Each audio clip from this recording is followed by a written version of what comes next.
Okay, lecture recording take 2.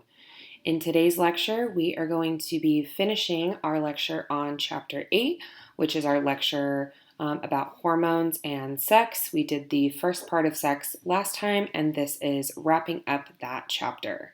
Last time we discussed more animal sexual behaviors. We looked at rodents particularly, and this lecture is going to be about human sexual behavior. This is an overview of what we are going to be discussing today.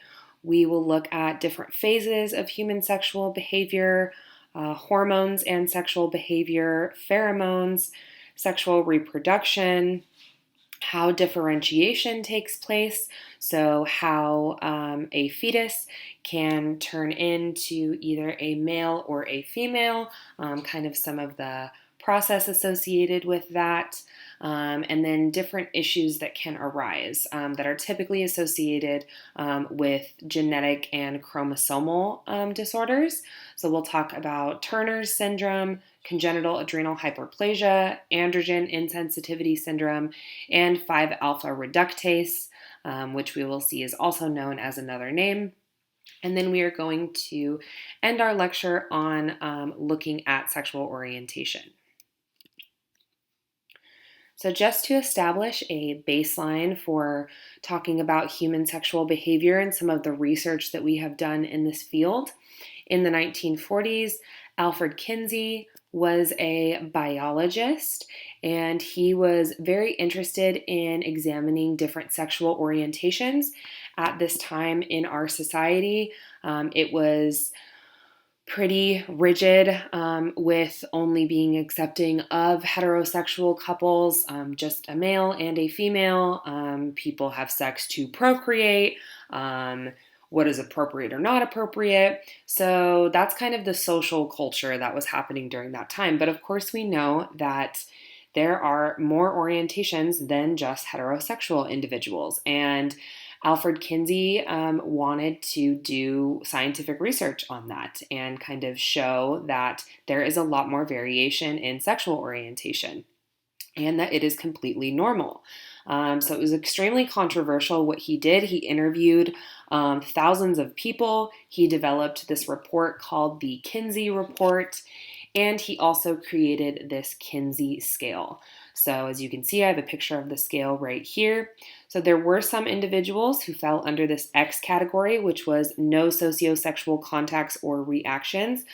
These are also people who said that they did not have interest in engaging in sexual behavior, which there definitely are people who do not feel that sex really interests them at all. It's a totally normal thing.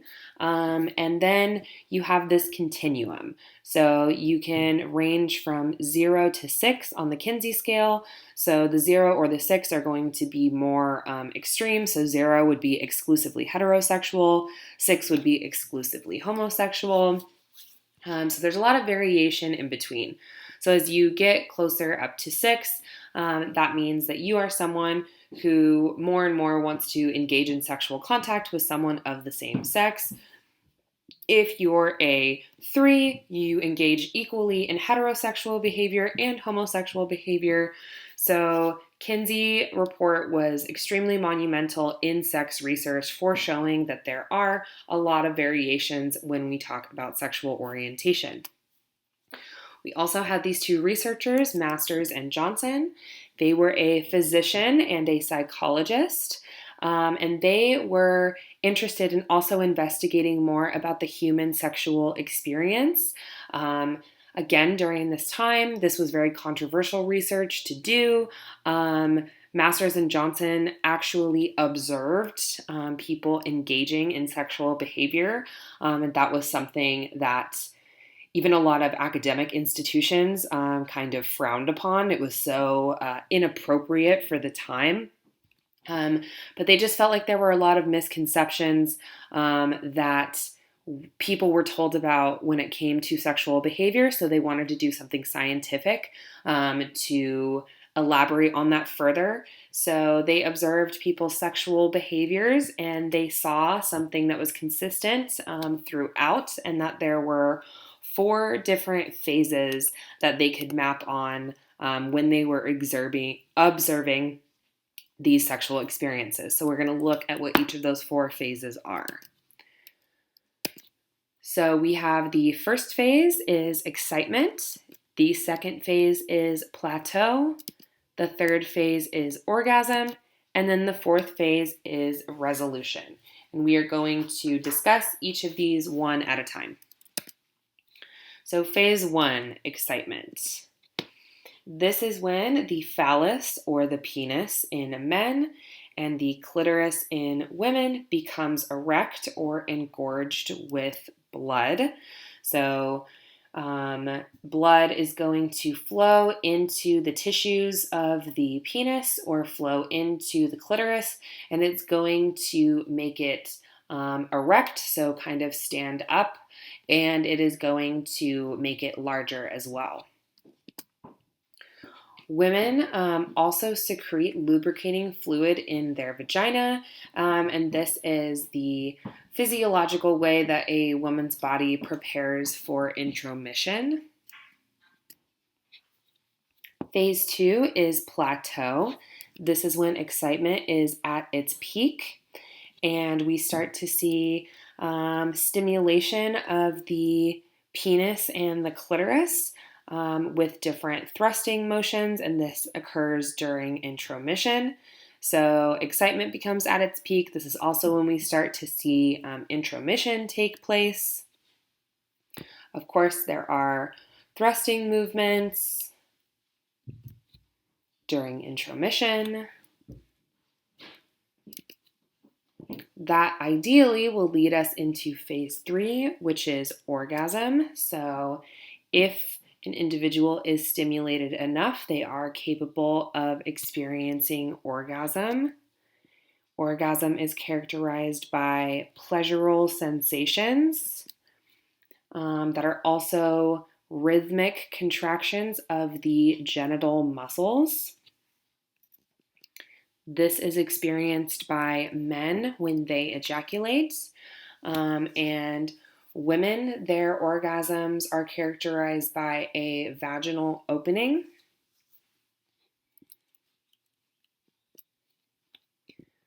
Phase 4 is resolution. Actually, I'm going to go back to this slide really quick. Something that I do want to discuss as like a sidebar when we talk about orgasm and ejaculation. Some of you might have heard about female ejaculation, and that is something that we are definitely looking at in research. So, of course, male ejaculation, the physiological purpose of male ejaculation is so that sperm, which are in the male's ejaculate, can travel through a vagina and up through the uterus to the fallopian tubes in order to fertilize an egg. So there is a purpose for the male needing to expel fluid. With females, if you're just talking about from a reproductive stance, this is not necessary, right? The female has eggs that are in her, produced in her ovaries and hanging out in her fallopian tubes when she's ovulating. But it does happen. It is normal for women to not experience it, but it's also equally normal for females to experience it. Not everyone will, but there are definitely some women who do. And it's kind of an interesting line of research that researchers are trying to figure out, why does this happen in some women and not others? What kind of, maybe purpose does this serve for females? But if you are wondering about that, that is my answer for you. It is also very common for many women to report that they do not experience orgasm, and that could be due to a multitude of factors. It's much more common in women than it is in men. There's a lot of sociocultural issues with that. There could just be anatomical reasons for that. So we definitely do see rates of orgasm experienced lower in women. So that's just my little spiel about ejaculation and orgasm.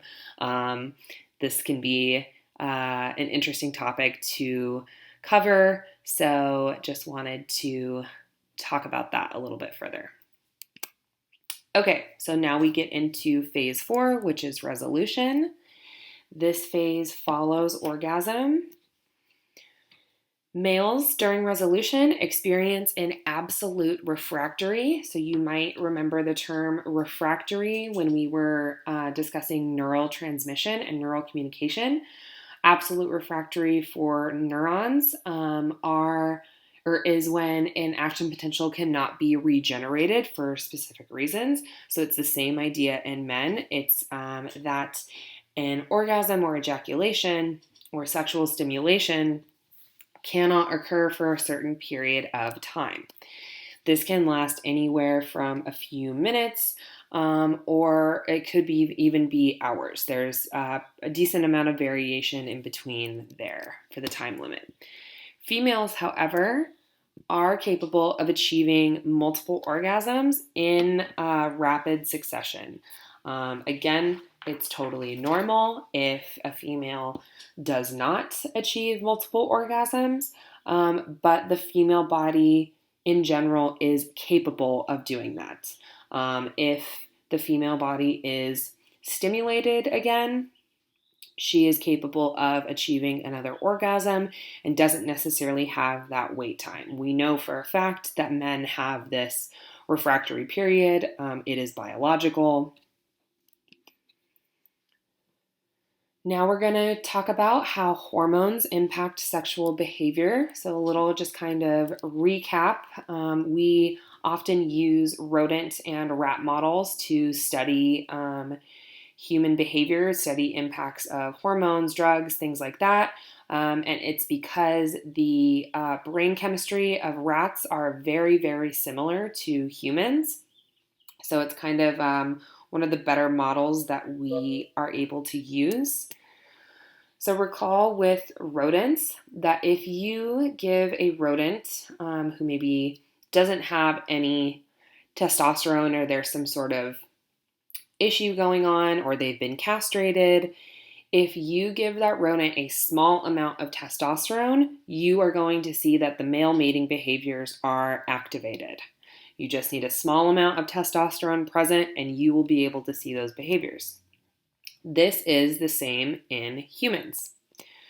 So if we look at boys who maybe have a testosterone deficiency, they don't have testosterone at puberty for some sort of reason, we see that those boys who are experiencing dysfunction with their testosterone are going to show very little interest in sex unless they are treated with androgens.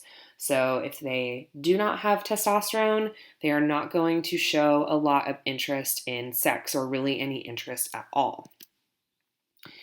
This is the same for males who have been castrated. Now you might be thinking, why would a male be castrated like an older man? I'm talking about people who are cancer patients or who have been in some sort of accident like a car accident, something like that, where there would be a reason why they would have to remove the testicles. So these men, we remove their testicles, therefore kind of eliminating the testosterone in their body.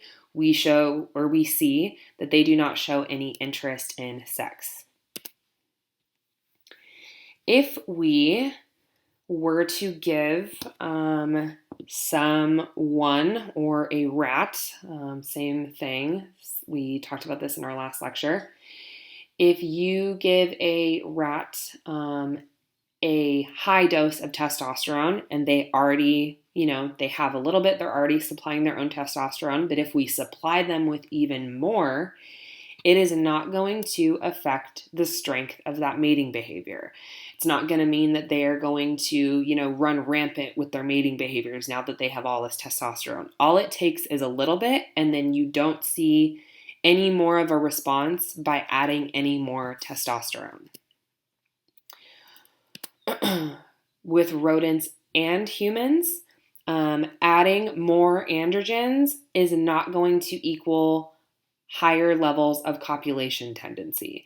So it's the same thing in humans. If you were to supply them with even more testosterone, say their body is already producing testosterone, there's no dysfunction. If we supplement them with even more testosterone, it's not going to mean that their sexual behaviors are going to fly through the roof and increase. As long as males have some androgens, we are going to see mating behaviors continue.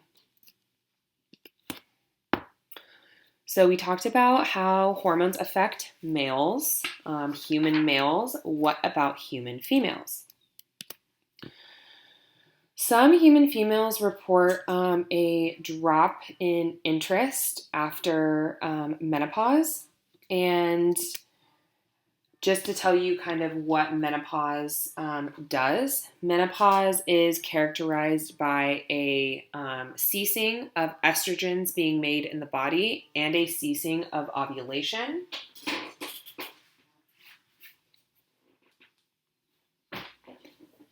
So women are not producing any more estrogens, they're not ovulating anymore.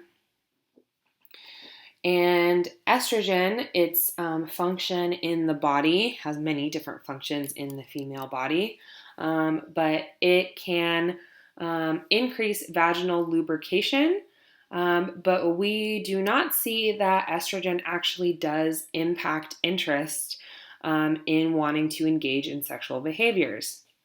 So there's a lot of reasons why these women in menopause report that they are experiencing decreased interest in sex.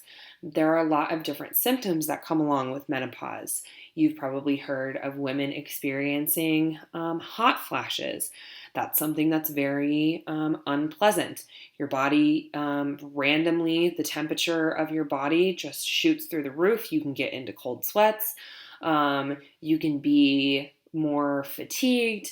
There's a variety of symptoms that go along with menopause, and when you're experiencing those symptoms, the last thing that I'm sure these women are thinking about is engaging in sex. They don't really feel well. So that is likely more of a reason why human females lose interest in sex around menopause, because we have seen in research that it's removing estrogen from a female, and we've looked at this in rat models, it does not impact an interest in sex. What about pheromones? Do pheromones influence sexual behavior in humans? They definitely do in animals. We discussed that last time. So for these next few slides, with the examples that we use, I am going to say yes, question mark. And there's a few different reasons why we have a question mark. A lot of it has to do with because we have not found the part of the brain that is supposed to pick up on pheromones. Animals have a vomeronasal organ that helps them detect pheromones. We have not been able to find that system in humans. But we have seen some interesting phenomena take place that leads us to believe that there is a possibility that we are able to sense pheromones from others. But there's been issues in some of those research studies, and we're going to talk about a couple. So let's look at menstrual synchrony. So for those of you who don't know what menstrual synchrony is, or if you've never experienced menstrual synchrony, this is a phenomenon that happens that the more time that women spend together, the higher likely they are going to be to have the same menstruation cycle. I don't know if any of the ladies in our class have experienced this, but it's very real. It is something that happens maybe as you've been spending more time at home. Maybe you have other women in your family. You might have experienced this. Or if you have roommates who you're not related to at all, you start living together, your cycles sync up. So we definitely do see that it is a phenomenon that happens, but there's mixed evidence that it's caused by pheromones at work. So A lot of the reason that they don't think that this is driven by pheromones is again because we have not been able to find a vomeronasal organ. So researchers argue, how could this be happening because of pheromones if we don't have a vomeronasal organ? We also see that cycles lose synchrony as you study them over time. So again, some other researchers might say, when the cycles do sync up, this is kind of just due to chance. It's kind of a random thing that happens. Why would females want their cycles to sync up? If you're talking about it from a more competition of resources, trying to get a mate, if we're looking at this from a little more of an evolutionary perspective, there wouldn't be an adaptive reason for why females would want to ovulate at the same time, for instance, because that would increase the competition for mates if they are all ovulating. So we definitely do see this phenomenon take place. Is it more related to chance? Is it because we're picking up on pheromones? We have found these kind of enlarged receptors on the olfactory bulb, and the olfactory system would be linked with detecting pheromones. But we haven't found super strong evidence that it really is the pheromones at work that are contributing to menstrual synchrony.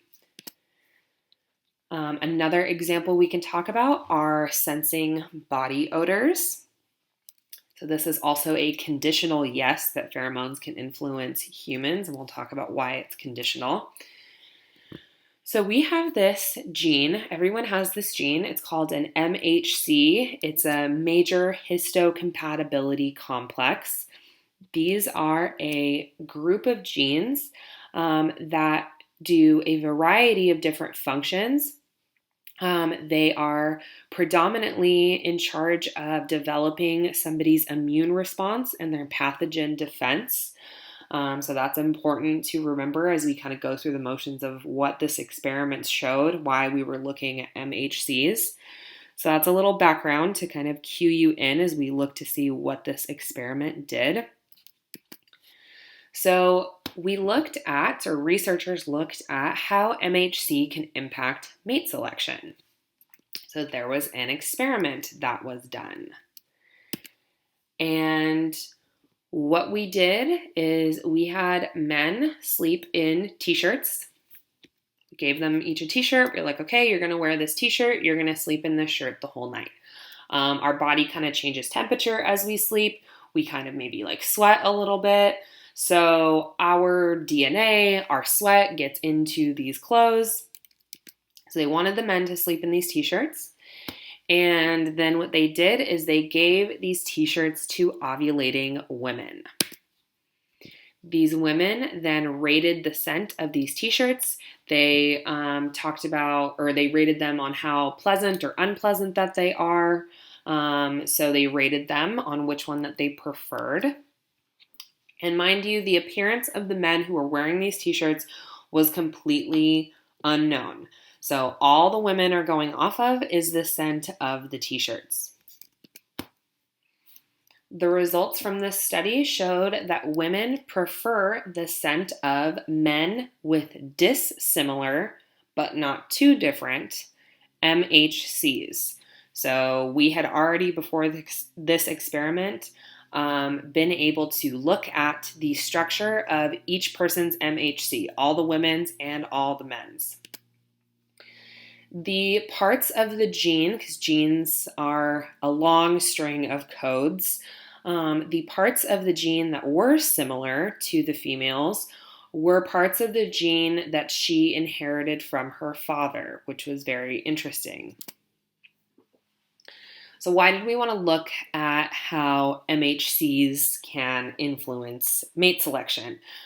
We have seen that in animal models that animals tend to be drawn to other animals or other mates that have different MHCs, but again, not too different. So we wanted to see, okay, if animals are able to detect this MHC in other members of their species in order to choose a mate and in order to choose the best suitor, choose the one with the best genes, do humans do the same thing? A way of, or an adaptive function of choosing someone who has a different MHC than you is to avoid inbreeding. This is why we think that animals do it. Because if you're being drawn to someone who has the exact same genes as you, that is likely someone or something that is related to you. And even in animals, and especially in humans, if you have individuals mating with each other who are very closely related, you have a lot of genetic issues that go along with that. We need to have people who are more genetically diverse mating with each other so that they are making new combinations of genes and contributing to biological diversity. If your genes are too similar to one another, that is going to cause a lot of genetic abnormalities. So we think that animals are doing this in order to avoid inbreeding. We also think that humans are doing the same thing. If we see these kinds of results in humans, that women who are just smelling these shirts and we got these, results, these significant results, that women are significantly preferring the scent of these males that have this particular type of MHC, would that not suggest that humans can pick up on pheromones? You would think yes, but again, researchers argue that it can't be because of pheromones because we don't have a vomeronasal system, or we haven't been able to find the circuitry that would be picking up on these pheromones. So in both of these studies, in menstrual synchrony and in the body odor study, it's a contingent yes. The behaviors that we see and the results that we see would point to yes detecting pheromones, but then we don't have anything to back it up with. We don't have a system that we can back it up with. We can just see kind of like the results of it. So this is a really cool line of research that I think is super interesting. So the next time that somebody, or you hear somebody maybe making a joke about detecting pheromones, you can maybe tell them like, well, we actually don't quite know if humans can pick up on pheromones. Let me tell you these two studies about body odors and menstrual synchrony. Of course, you're probably not going to do that, but now if you wanted to, you have the knowledge to do so. Okay. So let's talk about sexual reproduction and sexual differentiation. So when we have a male and a female coming together to reproduce another human being, they are combining their genes. These genes bring together mutations from different individuals. Some of these mutations are going to be beneficial. Some of them are not. The mixing of the beneficial genes are going to lead to a really wide range of biological diversity. So again, that's why we want to be combining our genes with people who have different genes than us. It helps contribute to more biological diversity. It helps like the stronger genes survive. So it has an adaptive function. Individuals must become either male or female in order to reproduce. And sexual differentiation into becoming a male or a female begins before birth and it continues into adulthood.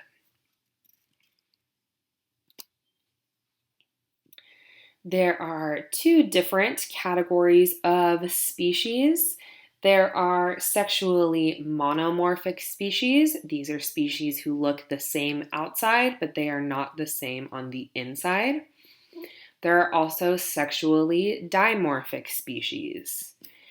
These are species that are visibly different. They form into either male or female. And their differentiation begins before birth and continues into adulthood. Some birds are sexually monomorphic.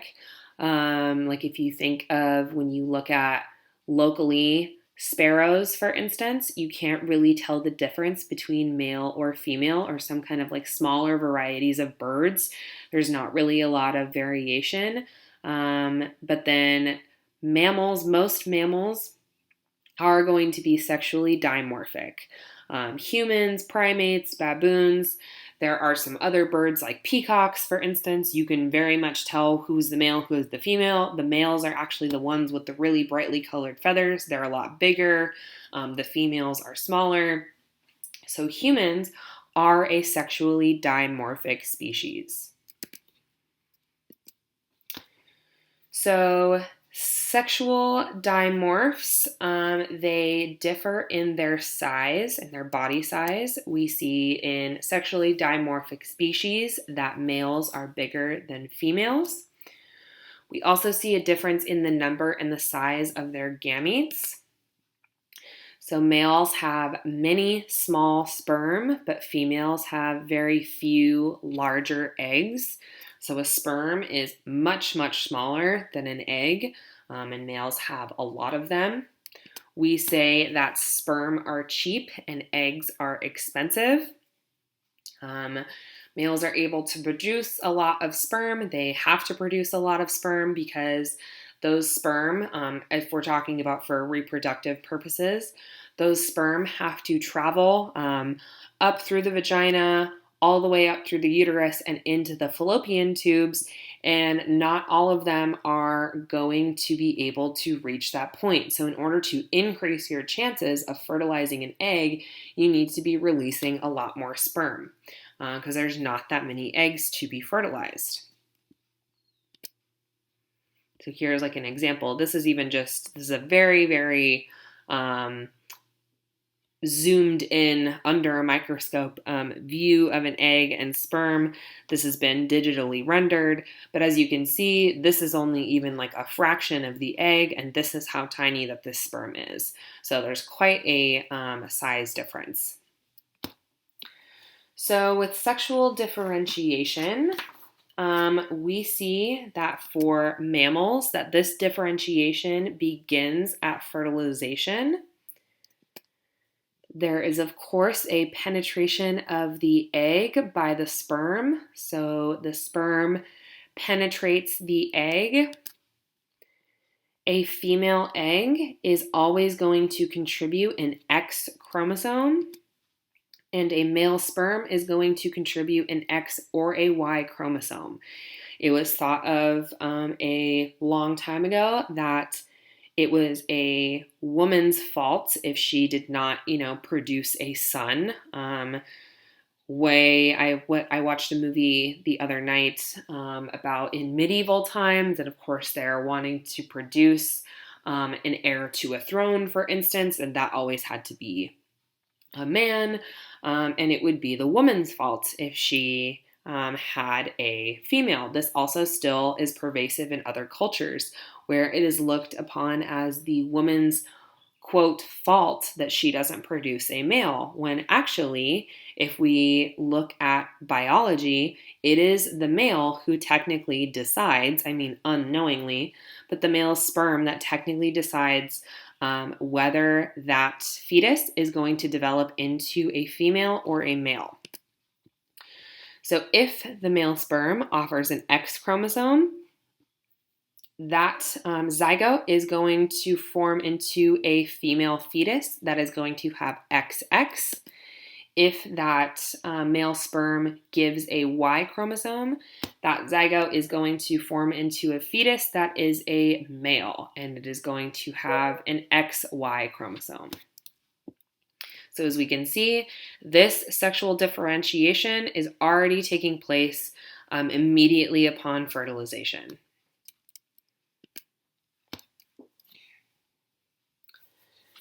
Human fetuses have indifferent gonads. So at first, you cannot tell the difference between males and females. There is no visual difference whatsoever. Around 2 months of gestation or 2 months of pregnancy, that is when these indifferent gonads start to change into either male or female. And this is largely due to the presence of the SRY gene. So here's a little picture of what the indifferent gonads look like. They both are going to have a Wolffian and a Mullerian duct. We'll talk about each of these in a slide or two. Wolffian ducts are more associated and responsible for helping create the male system. Mullerian ducts are for the female system. These indifferent gonads are either going to become the testes or the ovaries, and then there's going to be more changes that happen thereafter. But like I said, these changes are largely triggered by the presence or not of the SRY gene. The SRY gene, the technical name for it, is the sex-determining region on the Y. If you do have a Y chromosome that is contributed from the sperm at fertilization, so we have an XY zygote and an XY fetus, these cells of the indifferent gonads are going to produce the SRY protein. So these indifferent gonads know, okay, we have a Y chromosome. That triggers us that we know that we need to manufacture the SRY protein. And this is what is going to form the testes. If this SRY protein is lacking, or this SRY gene is lacking, or say we have a defective Y chromosome, that is not going to signal these indifferent gonads to produce the SRY protein, and therefore we are not going to have testes formed. And these indifferent gonads will turn into a female system. So we have to have this SRY gene, and we have to have this SRY protein, or else kind of the default that that these undifferentiated gonads are going to turn into is a female system. So like I was saying, if you do not have a Y chromosome, so if you have an XX zygote or fetus, or if you have a defective SRY gene, so maybe you have an XY, but the SRY gene doesn't work, you are not going to have testes form, because there is also not only no SRY gene, but there's no SRY protein that can be manufactured. And like I was saying, these systems are going to turn into the ovaries. So we can look at this picture. We have the undifferentiated gonads, we have the Wolffian duct and the Mullerian duct. If the SRY is absent, these undifferentiated gonads up here are going to turn into ovaries. That is going to turn into a female anatomy. If the SRY gene is present, that means that this system is going to turn into the testes, and it is going to form a male anatomical reproductive system. So undifferentiated gonads become differentiated. So we discussed how they can turn into either testes or ovaries. And the gonads are what directs sexual differentiation. This happens during the embryonic stage. And as we saw from those last couple of pictures that I showed you, these precursor tissues of the undifferentiated gonads can turn into either male or female, right? They can turn into either testes or ovaries, but they need the right environment to do so. So there are certain conditions that need to happen, or there are certain things that need to be present, like an SRY, or other hormones like DHT, that have to be present in the body and working normally in order for these tissues to fully turn into male or fully turn into female. So the first example of how these precursor tissues can turn into either male or female In the undifferentiated state, a fetus is going to have a genital tubercle. And this structure is going to either become the clitoris in female or the penis in a male. So as you can see, once it starts to get more differentiated, this structure has become the clitoris for the female, or it has become the glans penis for the male. The second example of how these precursor structures and tissues can be differentiated, I discussed a few slides ago how we have the Wolffian duct and the Mullerian duct. And the Mullerian ducts that's this purple one right here. And as you can see, this is like the cascade of development for the Mullerian ducts. They're now back here and they're going to form the vagina. So the Mullerian ducts are what is going to form the fallopian tubes, the uterus, and the inner vagina. These are not needed in a male or in a female reproductive, the Mullerian ducts are not needed in a male reproductive system, so they simply shrink away. So right here, it shows you a little rendition of that. See how this, where this duct used to be, this Mullerian duct, it is kind of dashed out right here. So that shows you that this disappears, or it knows to shrink away in the male system. The Wolffian ducts are responsible for forming a large part of the male reproductive system. They are going to form the epididymis, the vas deferens, and the seminal vesicles.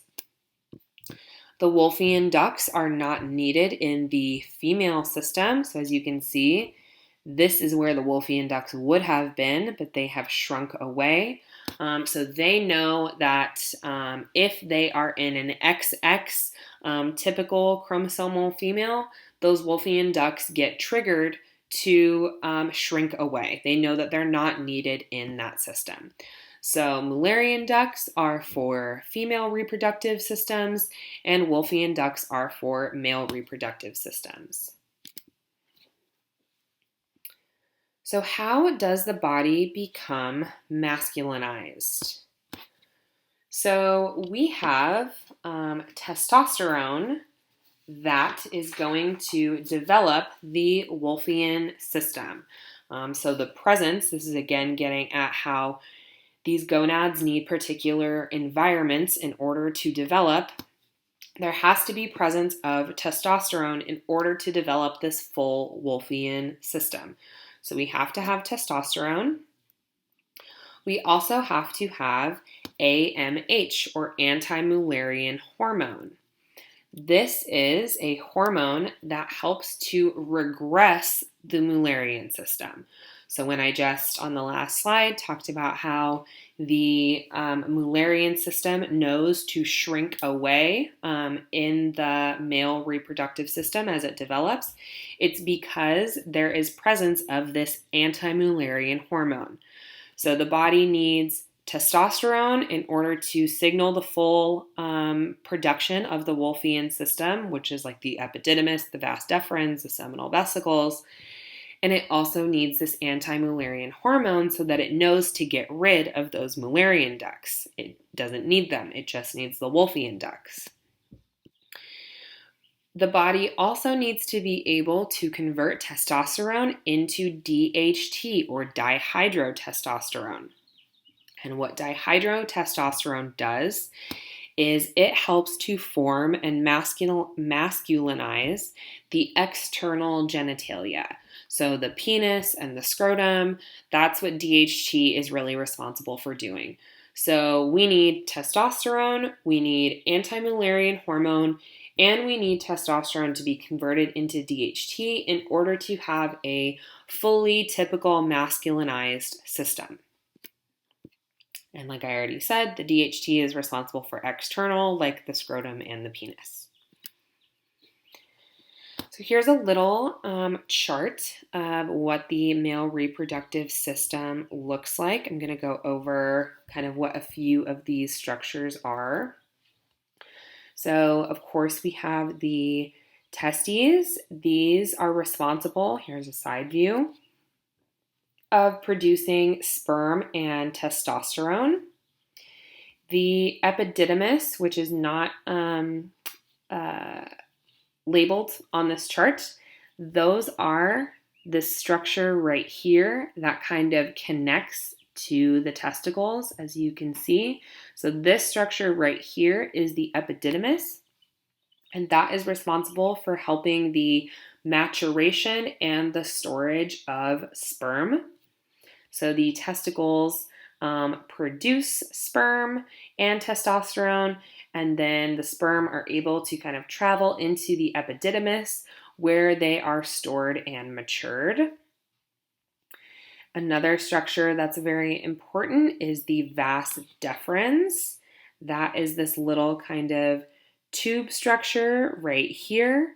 And what the vas deferens does right here, the vas deferens is going to transport the mature sperm that has been held in this epididymis. It's going to travel down here and is going to take it to the urethra up here in preparation for ejaculation. So that sperm is going to travel up through this vas deferens. You can see kind of a side view of the vas deferens right here. Another important structure are the seminal vesicles. And the seminal vesicles are these kind of like sac-like pouches that attach to the vas deferens. So as you can see, the seminal vesicles right here, the vas deferens is in blue. So they attach onto the vas deferens near kind of the back of the bladder. And the vesicles are going to produce molecules that help sperm. They serve as an energy source. They are going to mix with sperm in order to create ejaculate, and the ejaculate is now being stored in the seminal vesicle. It goes through into the ejaculatory duct, where it is now ready to be released through the penis. So major structures on here are the testes, the vas deferens, the epididymis, which is right here. So testes, epididymis, vas deferens, and the seminal vesicles. Those are definitely ones that I would like for you all to know. Also, the prostate gland right here. This is going to help contribute additional fluid to the ejaculate, which helps again with more nourishment of the sperm. So we have the sperm that travels, the seminal vesicles help produce more fluid, as well as the prostate gland, and then the ejaculate is ready to be released. We have another thing that's not labeled on here. So of course the testicles are inside of this structure right here. This outer structure is called the scrotum. And the purpose of the scrotum is to provide the testicles with a chamber of appropriate temperature.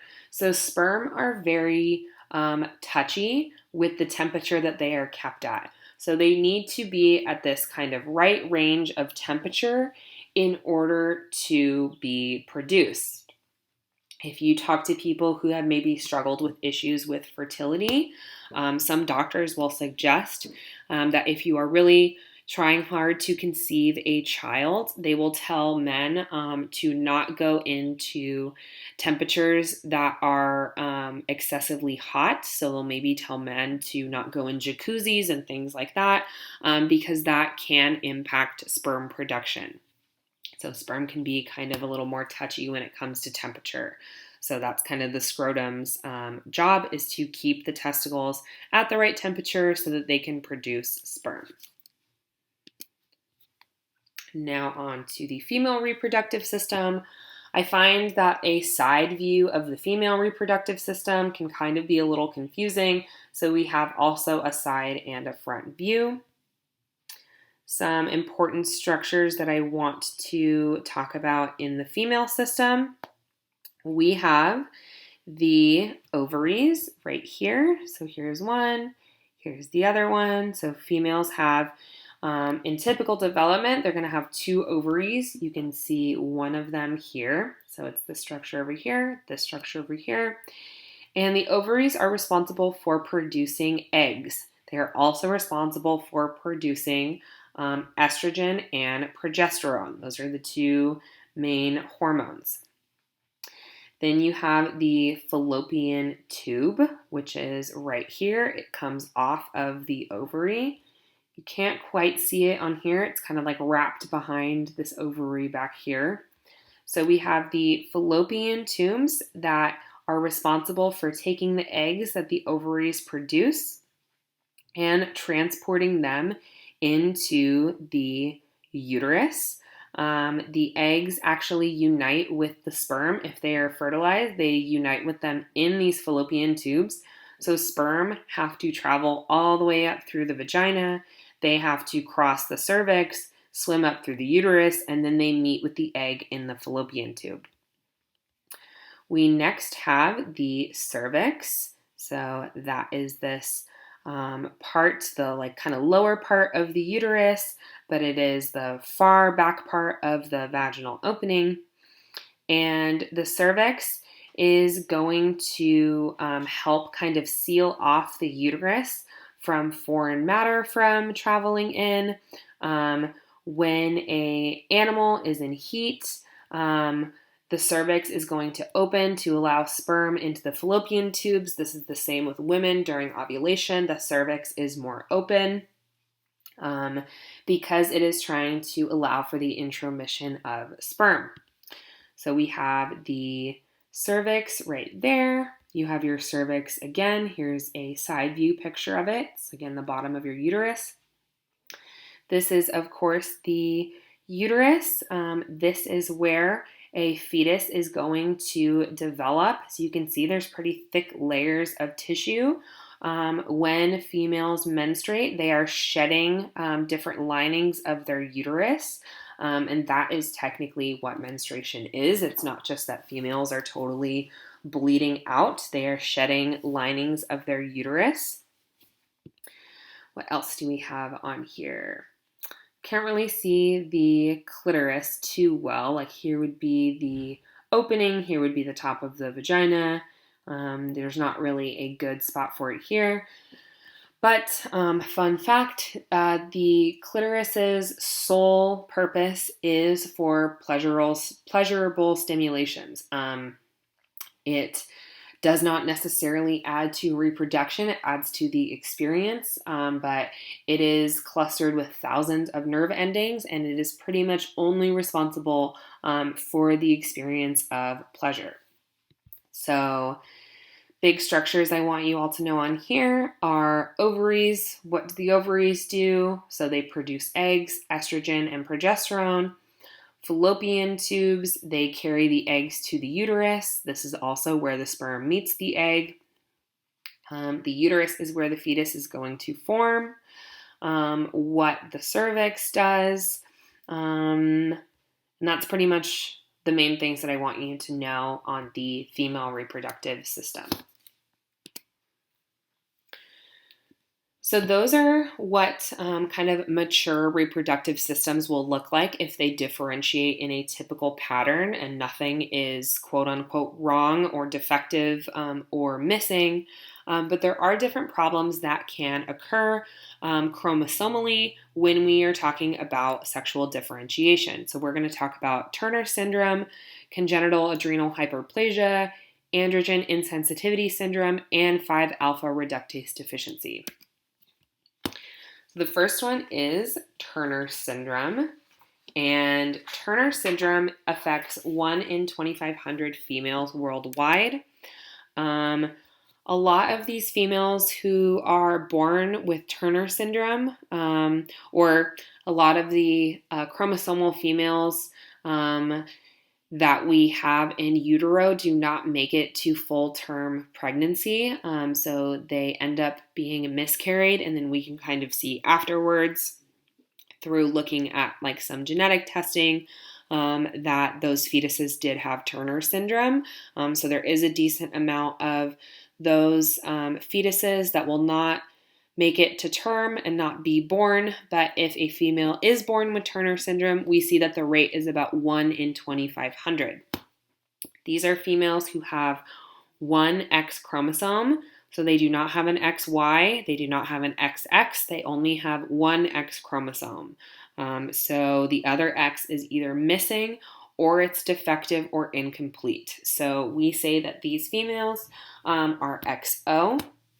They have very poorly developed ovaries. So here's a little kind of rendition of what someone looks like who has Turner syndrome.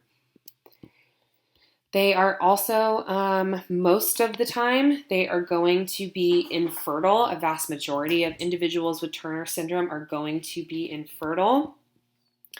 They do not have a Y chromosome, so therefore there is no SRY gene. There is no SRY protein, so therefore we do not get a development of testicles.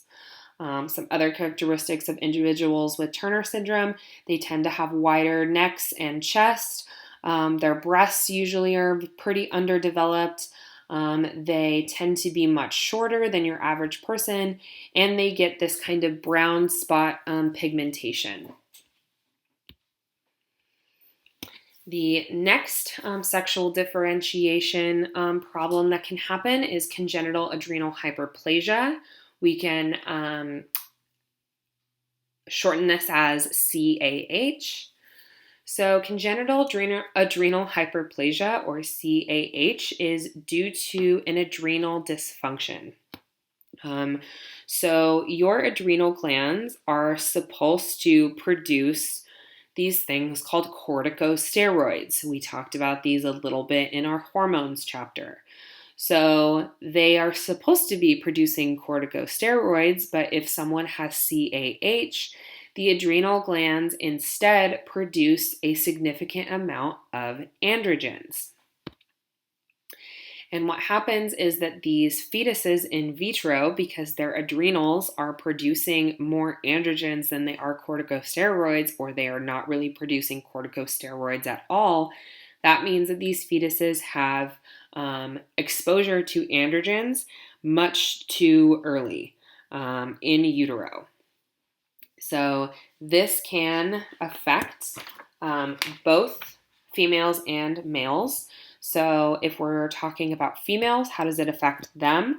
These females who have CAH are going to be XX chromosomally, but they are going to be masculinized.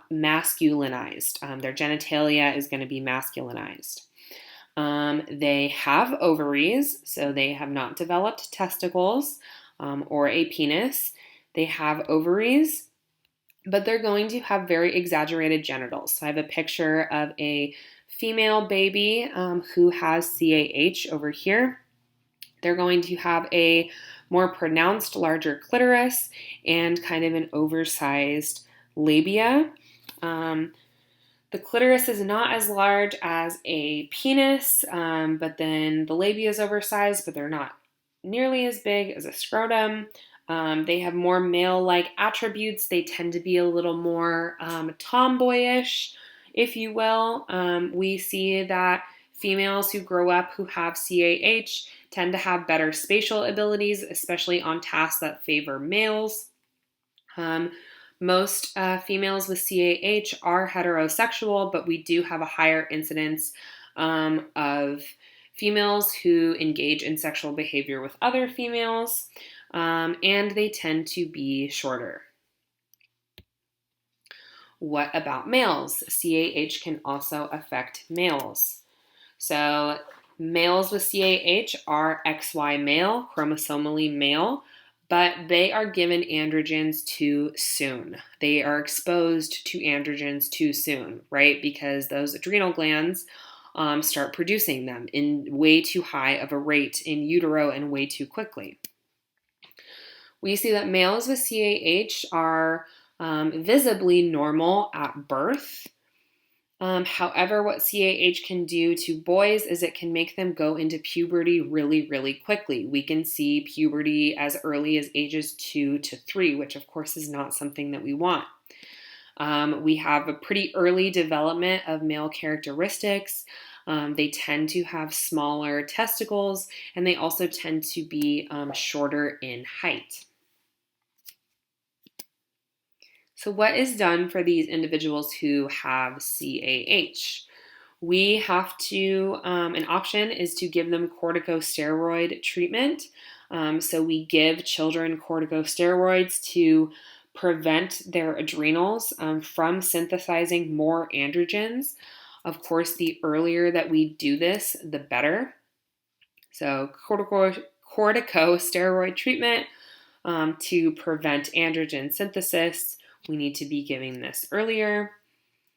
And particularly for females, what can be done is we can perform surgery on their external genitalia. So we can kind of surgically remove the enlarged clitoris, make the labia smaller. And there is, of course, different opinions on when in someone's life that should be done, but these are the options for people with CAH. The next one is androgen insensitivity syndrome. So this is AIS. We can shorten it to AIS. This predominantly affects genetic males, XY. They have a defective X chromosome. And on the X chromosome, we have androgen receptors. So what happens is that if we have all of these androgen receptors on the X chromosome, when androgens are then released into the body, they have no receptors to attach onto because their receptors are defective. If you think about, again, another example when we talked about neurons and how neurons communicate. They communicate with neurotransmitters, they bind to receptors, that's how they're able to exert their effect. We talked about how painkillers can block receptors for pain. So if you block the receptors for pain, that means that those neurotransmitters that would help you sense pain, they have nowhere to go. They have no receptors to latch onto. So therefore, that person then doesn't feel pain because their receptors are being blocked. The neurotransmitters can't reach the receptors, so then they can't exert their effect. It's the same thing with androgens. So if we have a defective X chromosome, and this is where we have those androgen receptors, then that means that androgens cannot affect the body. So the body is unable to respond to androgen levels. And with CAH, of course, we don't want a fetus in utero to have extreme exposure to androgens, but androgens do serve an adaptive purpose, and they're important for developing the reproductive system, especially in males. So if you have these defective receptors, that body is not going to be able to pick up signals from those androgens. So people with AIS are genetic males. They have a defective X chromosome, but they do have a perfectly fine working Y chromosome. So therefore, their body knows that it can create an SRY protein. There's an SRY gene. This means that their body is able to form testes. And also the Mullerian ducts are inhibited. So we aren't seeing necessarily female anatomy be able to produce because the Mullerian ducts are inhibited, so we're not going to see like a ovaries or a uterus. We still do see that the testes can form. So the testes form, they are able to release testosterone, but again, because that X chromosome is defective, the receptors cannot respond to that testosterone. That testosterone is not able to produce its effects. So now what happens? we get no development of an epididymis, so the structure that is attached to the testicles that helps mature sperm. We do not see the development of a vas deferens, that is the structure, the tube-like structure that carries sperm up to the seminal vesicles. We do not see a development of the seminal vesicles themselves, so semen can't be produced. And we do not see the development of a scrotum or a penis. Again, that testosterone, it might be able to convert to DHT, and DHT is more responsible for forming external genitalia, but we don't have receptors that can sense that DHT or that testosterone. So that causes there to be kind of a halt in forming all of these structures. So instead, these individuals are going to look female. They are going to develop a labia and a clitoris. However, they do not have a uterus or ovaries. Inside of their body, they have testicles. They do not have ovaries. But they don't have a vas deferens. They don't have an epididymis. They don't have seminal vesicles. So it's kind of this interesting, almost like intersex that happens. So individuals with AIS are genetically male, but they behave female. And a lot of women with AIS will do hormone therapy with estrogens. But yeah, for all intents and purposes, if you met someone with AIS, you would actually not know if they were genetically a male. They would look relatively like any just average female. Another issue that can happen with sexual differentiation is called 5-alpha reductase deficiency. In your book, they call this as guevedoses. This affects a particular village in the Dominican Republic. We see that this village carries the gene for this particular mutation pretty strongly. It is a rare genetic mutation. And what happens is that the enzyme that men typically have in their body that helps convert testosterone to DHT, right? That is going to help us form the external genitalia in males. That enzyme that normally does that is dysfunctional. It doesn't work. It doesn't work the way that it's supposed to. So these individuals are XY male. They are chromosomally male. They have testicles and all of their internal genitalia. However, they have very underdeveloped external genitalia. So internally, we still get the development of an epididymis, a vas deferens, seminal vesicles. Those are your internal genitalia and your testicles. But things like the penis or like the size of the scrotum, those are things that are going to be largely underdeveloped. Their phallus or their penis is going to more so kind of resemble a labia. There is no vaginal opening either. So it is, again, it's not that they are developing as female. They pretty much have all of the internal parts of a genetic XY male, but it's that these external genitalia are not fully developed into a typical male pattern yet. These individuals, when they are born, they are raised as girls. However, at puberty, we see that they start to form masculinized external genitalia. So this is an individual with guevedoses or 5-alpha reductase deficiency. So when this person was young, they were raised as a female, and this is a very, very common thing. When these individuals are young, they're also, there's different sociocultural factors that play into this. But they are said that they act more female. They are more drawn to more like stereotypical female activities.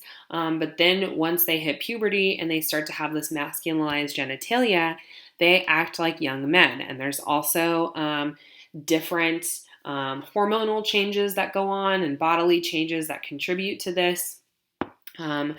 These individuals say that when they hit puberty, that they do not feel necessarily attracted to other men, though I'm sure that there are cases of individuals who do, but most of them go on to live their lives, become fathers, have wives.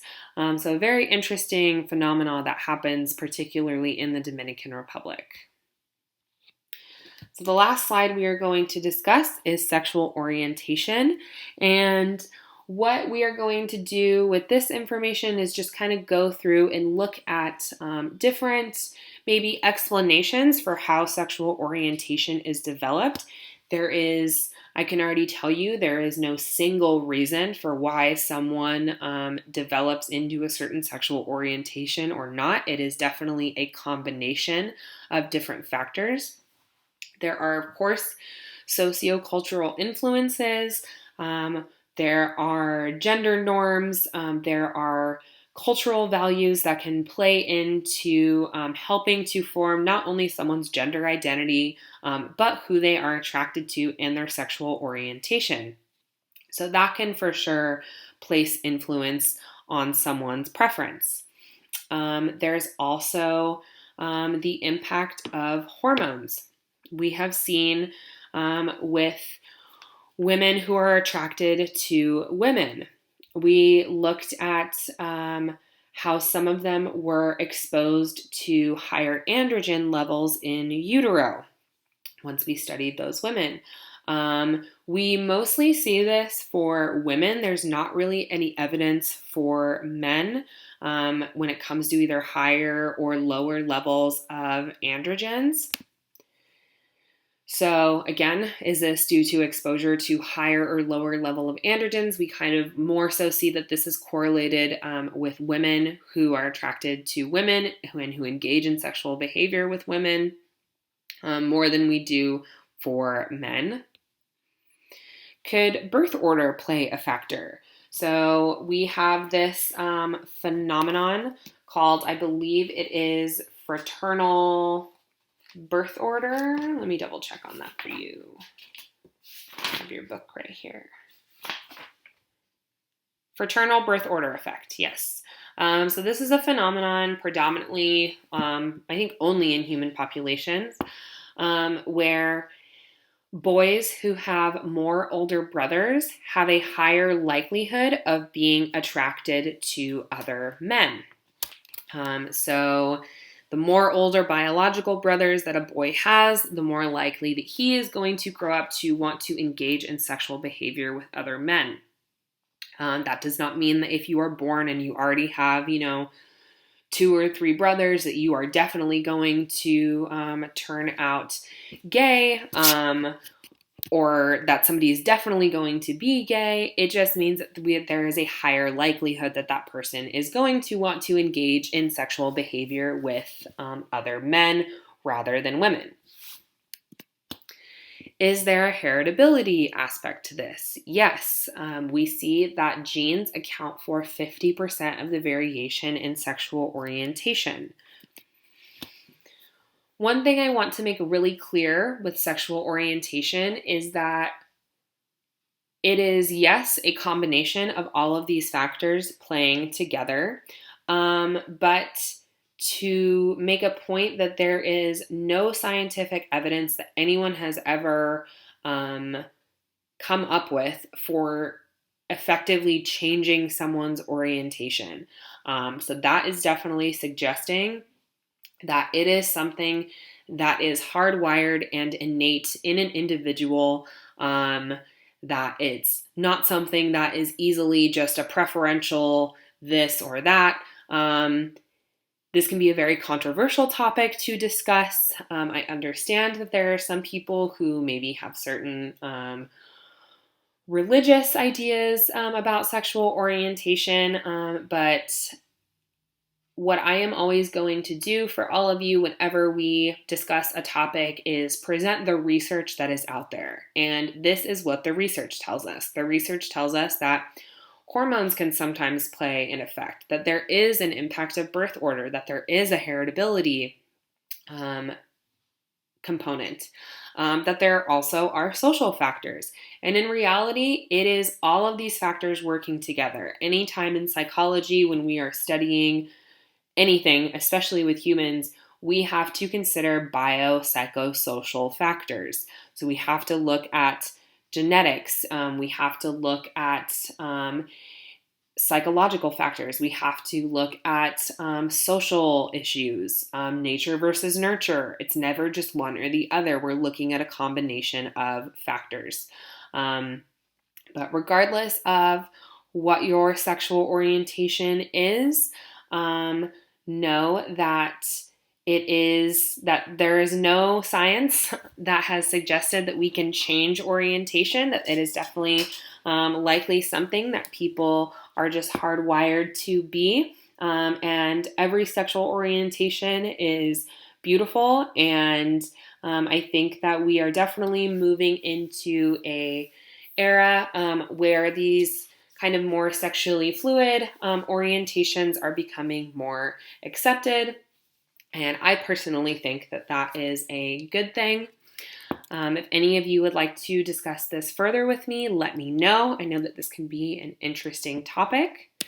And that is the end of our lecture. So I hope that you all learned a lot. I know that this material can be awkward to learn about, but I think that this is super interesting. I think that sex is something that should be discussed more openly. I think that there are a lot of educational aspects to sex that can be really beneficial for people. I myself really want to teach a human sexuality class in the future. Of course, this chapter was kind of just more about like, how does anatomy develop, and we're looking at sex from more of like a reproductive standpoint. So of course we're only looking at heterosexual, a male and a female coming together to create a child. How does that child develop? But there are so many other aspects to discussing sex and the sexual experience between more than just a man and a woman. I am definitely aware of that. So that was the purpose for this book. If you take a human sexuality class, it will be a lot more expansive with different sexualities. As usual, if you have any questions about the lecture, please let me know.